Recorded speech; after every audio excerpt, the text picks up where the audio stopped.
I do want to say that Emmett Till, rest in paradise, and his mother, Mammy Till Mobley, rest in paradise. And every African that has ever been lynched in this country, not just during the 245 years that America has been in existence, but the nearly 200 years before that,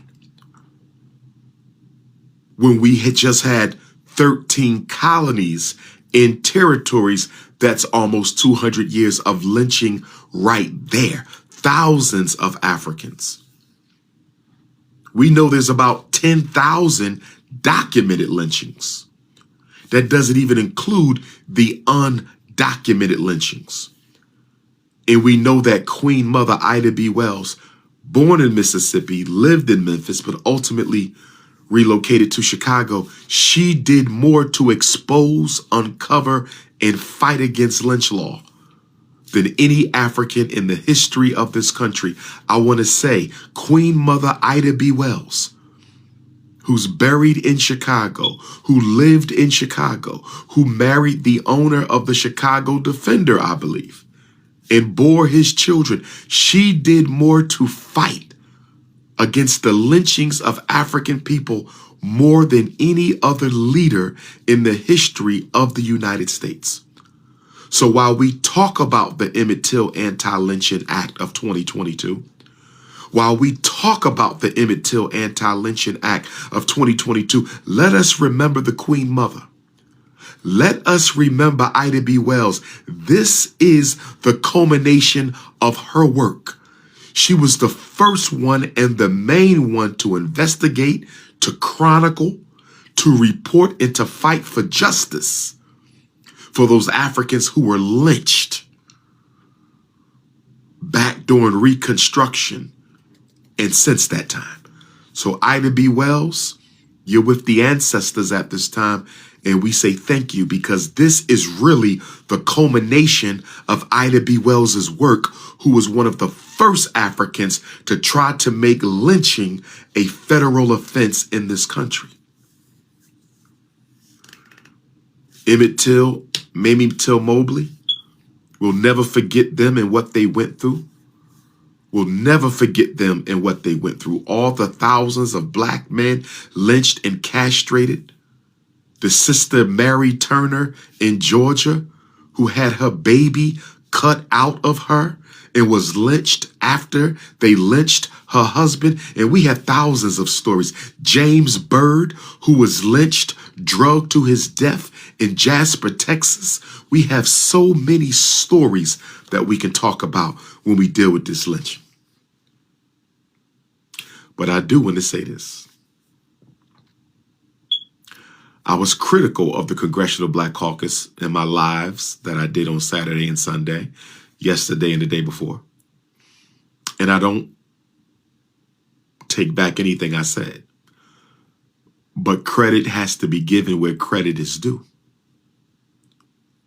Chicago Congressman Bobby Rush was the author of the Emmett Till Anti-Lynching Bill.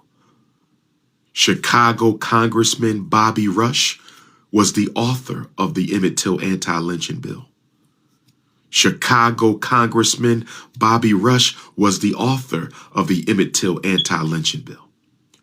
So to my Chicago family and to my Illinois family, to my Chicago family and to my Illinois family, we want to say thank you, because not only was this act named after a Chicago African, Emmett Till, this act was written by a Chicago African, Congressman Bobby Rush, and the movement and the crusade against lynching was made prominent by a Chicago African and Ida B. Wells. So this movement to make lynching a federal crime was started by Ida B. Wells, gained momentum with the martyrdom of Emmett Till, and was written as a bill by Congressman Bobby Rush. So we all owe Chicago some kudos today. We all owe Chicago some kudos today. We all owe Chicago some kudos today.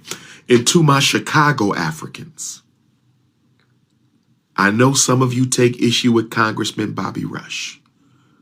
I've heard the rumors. Some people say he knew what was going to happen to Fred Hampton, December of 1969. And he made it a point to not be in the House. We don't know that for sure. It's speculation. And I would never hold him to that accusation without sufficient evidence. I was not there. But what I can say is without that brother putting this bill forward, no matter how weak the bill might be, the fact that he stuck with it despite multiple attempts by the U.S. Senate to shut him and the Congressional Black Caucus down as an elder, Chicago. I think y'all need to throw that elder some sort of a retirement party. He will not be running for Congress again. He will not be running for Congress again. From what I understand, Congressman Bobby Rush will not be running for Congress again. And for him to get this done on his way out the door, and for him to get this done on his way out the door, in my opinion, it doesn't undo all the things that he probably should have done while he served in the U.S. Congress. But without question, brothers and sisters, without question, we have to honor him and give him his roses while he's still on this earth, because it was Bobby Rush who wrote that bill, and it was Bobby Rush who stuck with that bill. And now that he's resigning from his congressional seat, he leaves with the legacy of knowing that he got the first ever anti-lynching bill passed in American history. Give that brother his kudos, Chicago. Give that brother his kudos, Chicago. Now, let me say this.